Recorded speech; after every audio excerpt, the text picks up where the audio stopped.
Hey, welcome to another edition of Blue Jay Banner Today. I'm Tim Kruger, your host. A little music to get you going on this Wednesday morning. Some people ask, what happened to the old music you had on the radio show?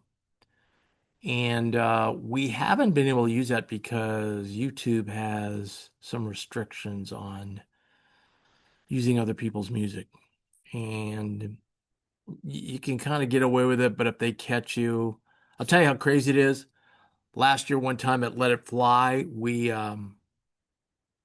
usually the TVs that are behind us, they're, the big screens behind us, then we have a TV up in the corner, and that had a basketball game on it. And we usually have just the Blue Jay Banner logo on there. And we never really had a problem. We had a basketball game on, and they shut us down, like right in the middle of the show. They said we violated rules by broadcasting something live because when we went to the shot of the guest, whether it was player or coach, the TV was in the background, the game was going on. So that's how sticky they are. So anyway, we can't use that music. But hey, we'll come up with something new. We'd like to. Well, here's what we'd like to do: is we'd like to get a local group here in town, have some sort of theme song, and play that. That'd be awesome, and we could promote the group. There we go. All right, welcome to another show. Thanks for the great support we've had so far. We really appreciate it. 2 shows in the book. If you want to learn more about this show, go back and listen to Monday. We kind of broke down what it's going to be like. Today, and in that Monday show, you remember me saying we've got so much, we've got a stack of stuff like this that's happened over the last 3 months. We haven't talked about little bits and pieces. So this is like cleaning up your desk at work. We're going to go through everything and talk about it and then file it. Okay.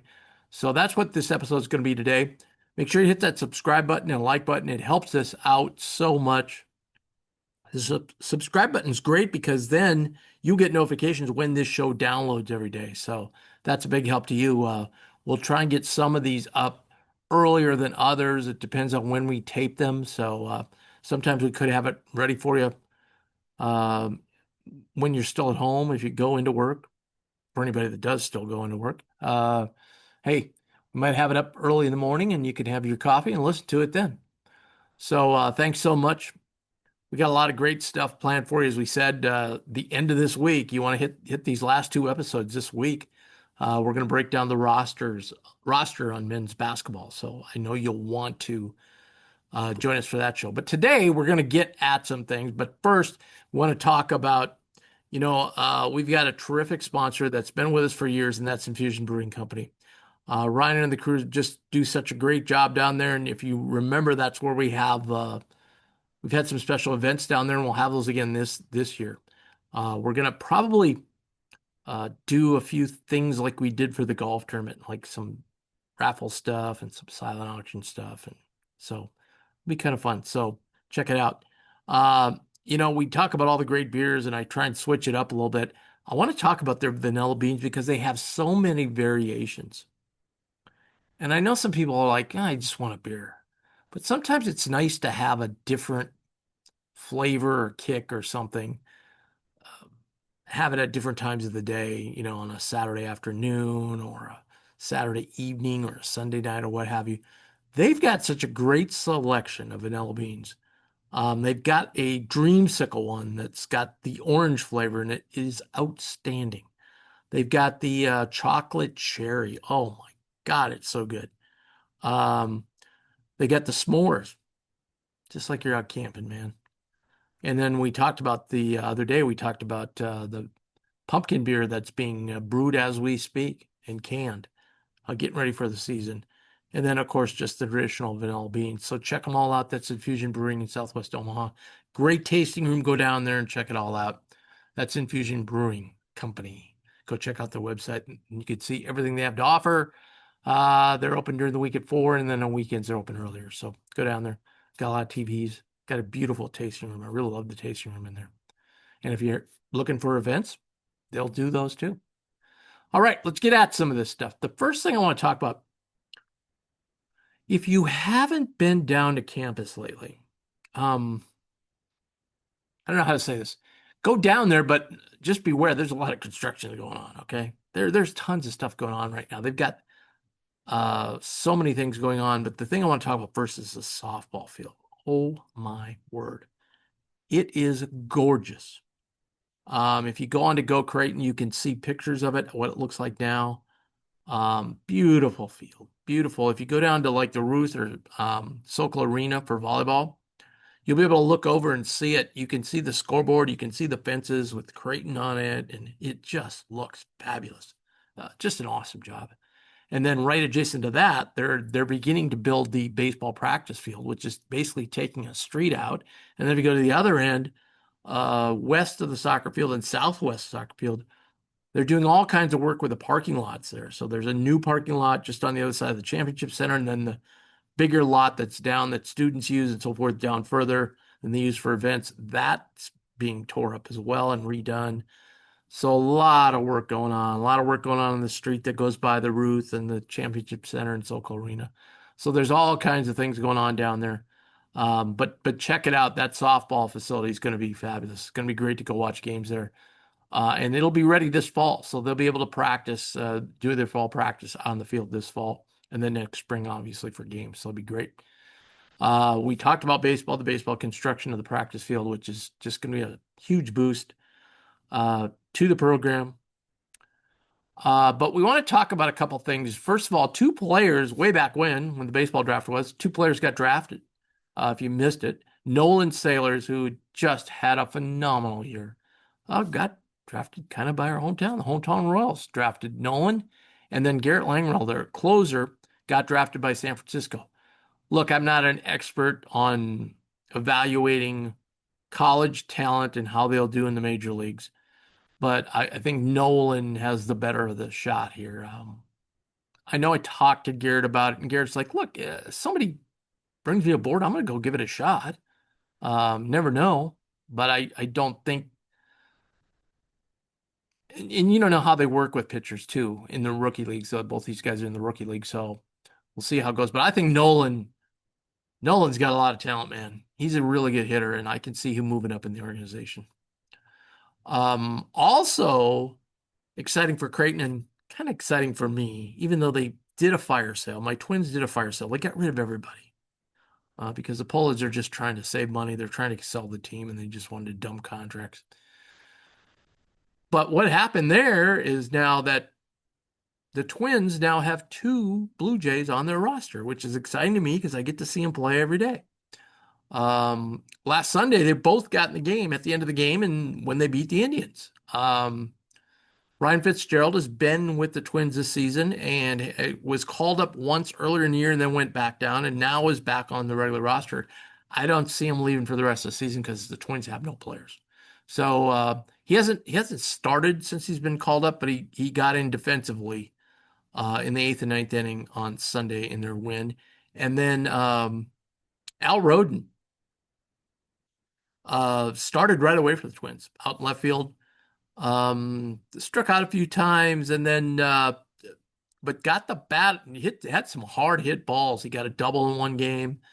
And then Sunday they did a lot of pinch hitting, pinch running, and Al got put in right field and kind of let a ball get on him too quickly and it went over his head.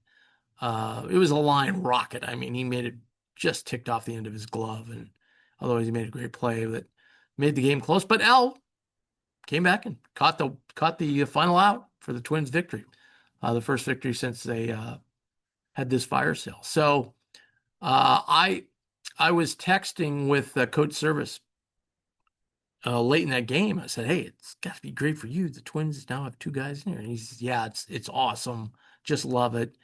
And we talked a little bit about Al, and he said, "Man, this 2 months is really big for Al. Not only, not this year, but for his future and for next year and beyond." Couldn't agree more because he's ripping the cover off the ball in AAA.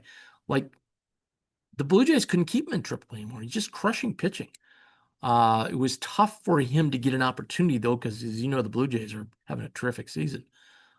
So the Twins are not. So I think Al's going to get every opportunity. The problem is Buxton's been injured. When he comes back, then his playing time now the outfield shrinks, right? So now you got one less. He's not going to play in center anyway, but they brought up Austin Martin, who they're very high on, and he's probably going to take one of those corner spots. And then they always have Walmer or Larnick in there.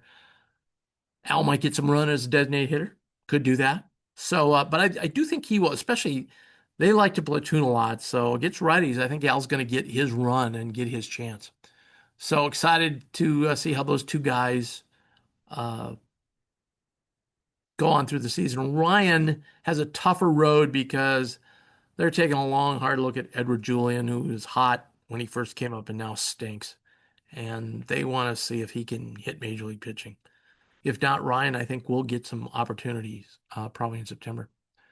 Let's move on to volleyball. The under 23 U.S. team won the gold medal in Pan American Games. So they win the Pan American Cup, I should say. And two Jays were on the team.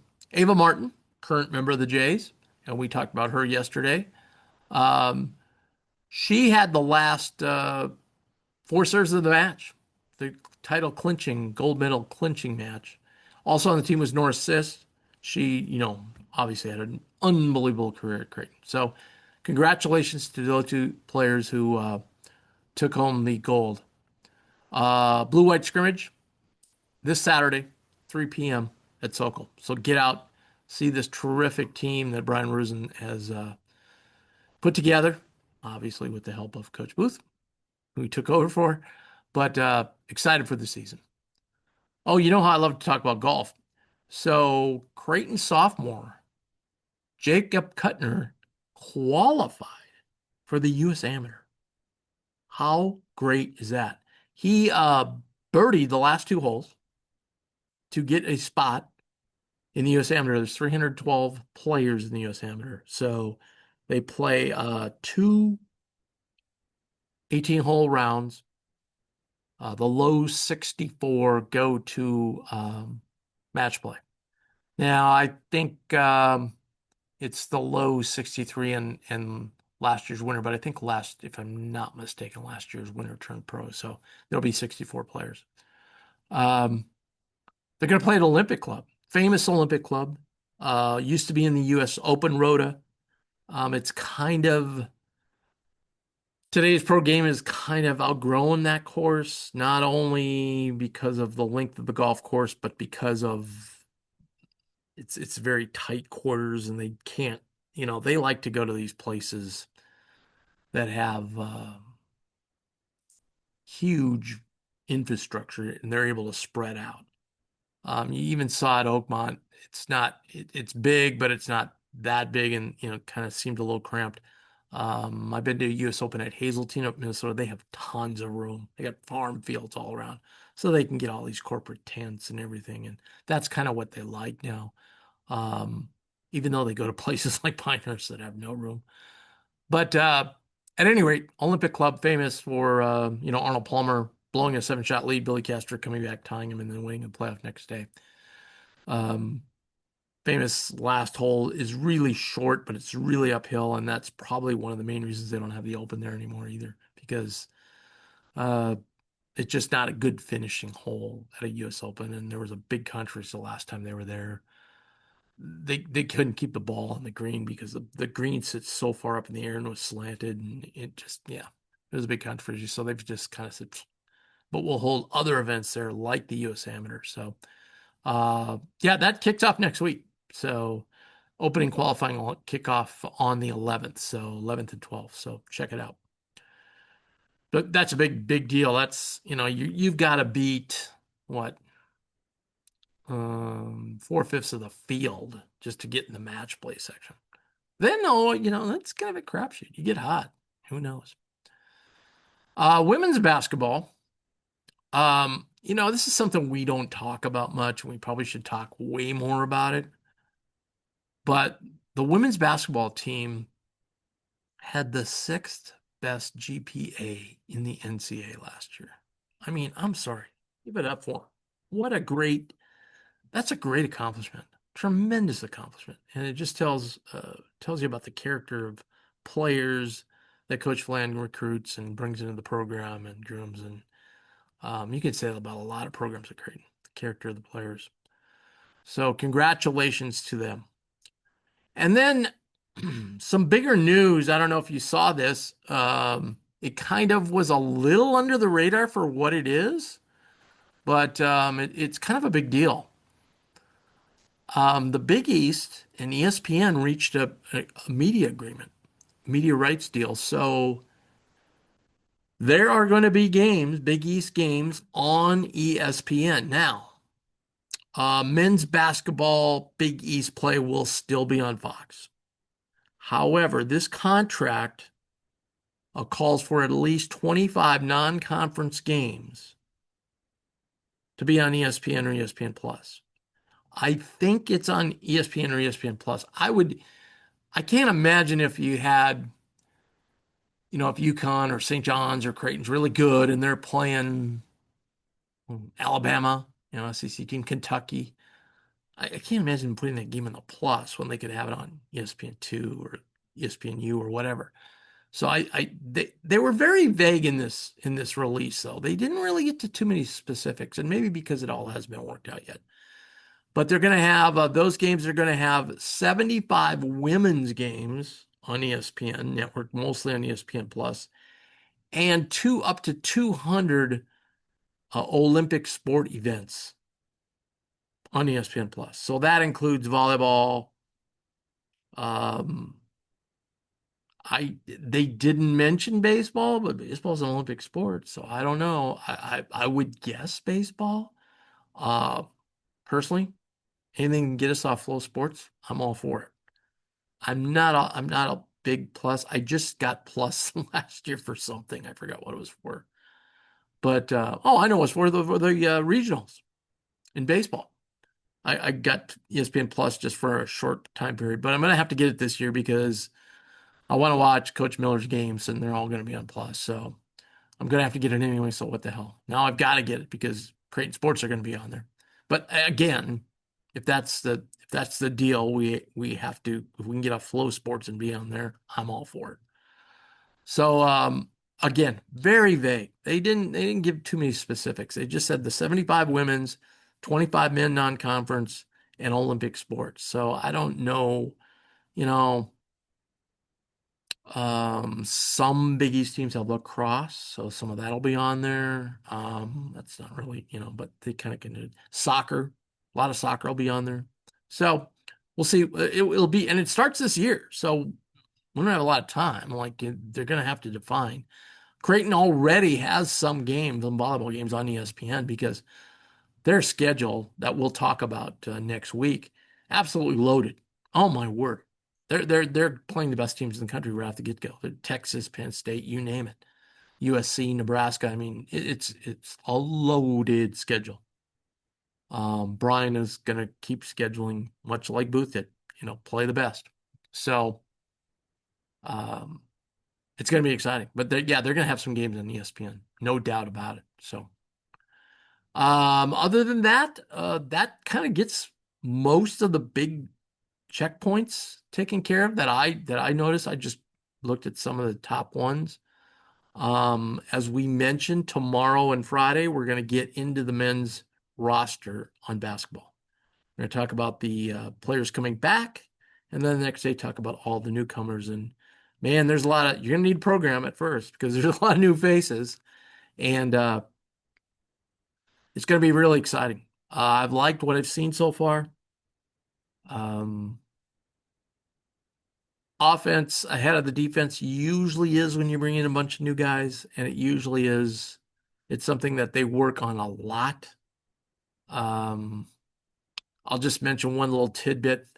Last week I went to practice and they had Mitch Ballack, a guy named Alec Peters, who was a terrific player, Valpo, and now is one of the top players over in Europe. He's about 6'8", can score, is mobile. Oh man, is he a tough guard. And then they had Jeff Grosel. Trey Ziegler, assistant coach, was on the team. Terrific player in college. And then the new grad assistant, Malik, was on their point guard. And Again, I talked about Gordy the other day, but Gordy, Gordy said to him, is this the best team? Because he played at small college. Is this the best team you've ever played on? He goes, not even close. These four guys are unbelievable. And, they're working on defense and, you know, sometimes Coach Mack would just be like, oh, wow, what do we do here? I mean, they're really talented. I mean, it was really good practice. Like you can't leave a shooter like Mitch. You couldn't leave Alec Peters alone, who could put it on the floor and shoot it. Um, you had to front Jeff and then somehow body him and try and keep him away from the basket and double down on him. And I mean, it was really a good teaching session for not only the guys that had been here, but the new guys as well. Like, Huss wanted him to, fake and dig in the post and then jump away. And, so Jeff didn't know if they were coming or not. And they tried to throw some traps at him. And, it was just a really good workout. But that was just a really good um, session for them to play against that caliber of player. So that was very interesting. But anyway, we'll talk about that the next 2 days. I want to thank our sponsor, Fusion Brewing Company. Again, if you want to sponsor, send us an email at bluejbanner@gmail.com. We're looking for producers as well. Go send that info to bluejbanner@gmail.com. You got any comments about the show, comments about what we talked about today, throw them into the chat down below, and we will certainly read them in upcoming shows. I want to thank everybody for joining us. It's been great. Make sure you hit that subscribe button. And you know what? We will see you tomorrow when hopefully I'm joined by a guest host. All right. See you then.